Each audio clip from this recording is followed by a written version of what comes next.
Petrol और diesel के दाम जिस तरह से बढ़ रहे हैं, ये सवाल सबके मन में है। क्या अब एक इलेक्ट्रिक गाड़ी यानी ईवी खरीदना सही रहेगा? चलिए आज इसी का पूरा हिसाब किताब करते हैं और देखते हैं कि भारत में पेट्रोल कार और ईवी में से असल में जेब पर कौन भारी पड़ता है। यही है वो बड़ा सवाल। पेट्रोल पंप पर हर बार गाड़ी में तेल भरवाते हुए ये ख्याल तो आता ही है। तो आज हम सिर्फ सुनी सुनाई बातों पर नहीं, बल्कि असली आंकड़ों को देखकर ये समझने की कोशिश करेंगे कि क्या ईवी सच में एक सस्ता सौदा है। देखिए, किसी भी गाड़ी का असली खर्च जानना है ना, तो सिर्फ उसकी शोरूम वाली कीमत से काम नहीं चलेगा। हमें समझना होगा टोटल कॉस्ट ऑफ ओनरशिप, मतलब गाड़ी खरीदने से लेकर उसे बेचने तक उस पर कुल कितना खर्चा आएगा। तो टोटल कॉस्ट ऑफ ओनरशिप का मतलब है पूरी पिक्चर। ये सिर्फ वो पैसा नहीं है जो गाड़ी खरीदते वक्त दिया, बल्कि इसमें गाड़ी चलाने का रोज का खर्च, मेंटेनेंस, इंश्योरेंस, सब कुछ शामिल होता है। यही असली हिसाब है। और यहीं पर पूरा खेल है। ईवी की शुरुआती कीमत, मतलब up front cost, petrol car से ज्यादा होती है, लेकिन उसे चलाने का रोज का खर्च यानी रनिंग कॉस्ट बहुत ही कम होता है। तो सवाल यह है कि क्या ये कम रनिंग कॉस्ट उस ज्यादा शुरुआती कीमत की भरपाई कर पाता है? चलिए नंबर देखते हैं। ठीक है, तो सबसे पहले बात करते हैं पेट्रोल कार की। आमतौर पर एक पेट्रोल कार को 1 किलोमीटर चलाने का खर्च लगभग 7 रुपए आता है। इस नंबर को याद रखिएगा, 7 रुपए। और अब देखिए ईवी का कमाल। अगर ईवी को घर पर चार्ज किया जाए तो वही 1 किलोमीटर चलाने का खर्च गिरकर सिर्फ 1 रुपए पर आ जाता है। जी हां, सिर्फ 1 रुपया। कहां 7 रुपए और कहां 1 रुपया। ये बहुत बहुत बड़ा फर्क है।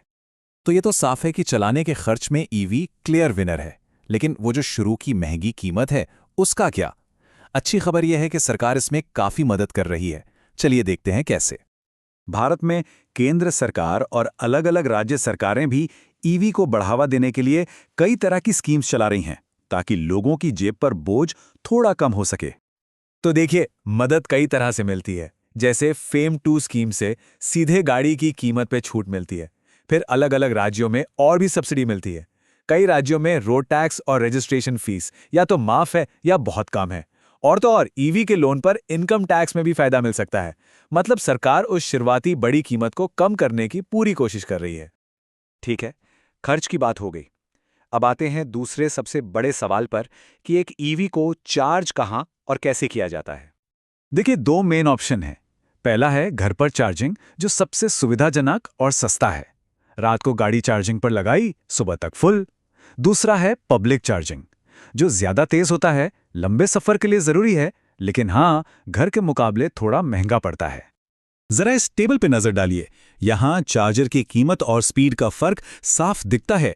एक तरफ घर पे लगने वाला सिंपल एसी चार्जर है और दूसरी तरफ हाईवे पे मिलने वाला सुपर फास्ट डीसी चार्जर, जिसकी कीमत 5 लाख से भी ज्यादा हो सकती है। तो ये स्पीड और सुविधा की कीमत है जो हमें समझनी होगी। तो क्या ईवी से लंबे सफर पर जा सकते हैं? अरे बिल्कुल। जैसे ये दिल्ली से जयपुर का उदाहरण है। दिल्ली से फुल चार्ज करके निकलिए, रास्ते में कहीं एक फास्ट चार्जर पर बस आधे पौन घंटे का एक कॉफी ब्रेक लीजिए और आराम से जयपुर पहुंच जाइए। बस थोड़ी सी प्लानिंग की जरूरत है। अच्छा, कीमत और चार्जिंग के अलावा भी कुछ और प्रैक्टिकल चीजें हैं जिनके बारे में सोचना जरूरी है। जैसे कि गाड़ी असल में एक बार में चलती कितना है और उसकी बैटरी कितने साल चलेगी। ये एक बहुत बहुत जरूरी बात है। कंपनी जो रेंज बताती है ना, वो एकदम बेस्ट कंडीशन में होती है। असल जिंदगी में जब एसी चलता है, ट्रैफिक मिलता है, तो रेंज हमेशा थोड़ी कम ही मिलती है। तो इस बात को हमेशा ध्यान में रखना चाहिए। जहां तक बैटरी की लाइफ का सवाल है, तो ज्यादातर कंपनियां 8 साल या 1,60,000 किलोमीटर तक की लंबी वारंटी देती हैं, तो उसकी ज्यादा चिंता करने की जरूरत नहीं है। और हाँ, रीसेल वैल्यू का मार्केट अभी नया है, लेकिन यह बहुत तेजी से सुधर रहा है।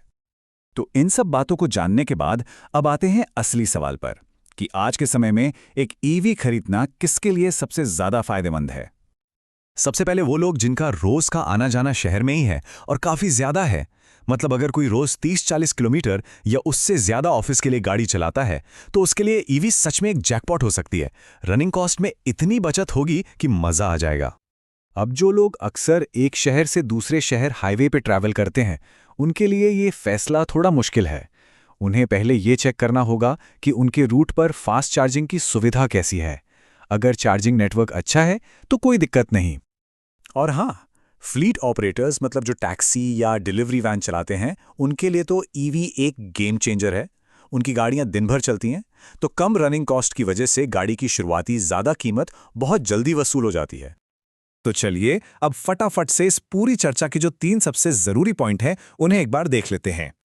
पहली बात, कीमत। शुरू में महंगी पर चलाने में बहुत सस्ती। अगर गाड़ी ज़्यादा चलती है तो कुल खर्च में फ़ायदा हो सकता है। दूसरी बात, चार्जिंग। घर पर चार्जिंग सबसे अच्छी और सस्ती है। लंबे सफ़र के लिए अभी भी प्लानिंग की ज़रूरत है। और तीसरी बात, ईवी शहर में रोज़ चलाने वालों और कमर्शियल गाड़ियों के लिए बेस्ट है। अगर ये जानकारी काम की लगी हो तो इसे अपने दोस्तों और परिवार वालों के साथ शेयर जरूर करें। क्या पता कोई अपनी अगली गाड़ी लेने की सोच रहा हो और ये जानकारी उन्हें एक सही फैसला लेने में मदद कर दे। और आखिर में एक सवाल, जिस तेजी से बैटरी की कीमतें कम हो रही हैं और चार्जिंग स्टेशंस हर जगह खुल रहे हैं, आपको क्या लगता है वो दिन कितनी दूर है जब एक ईवी खरीदना हर किसी के लिए एक नॉर्मल सी बात हो जाएगी?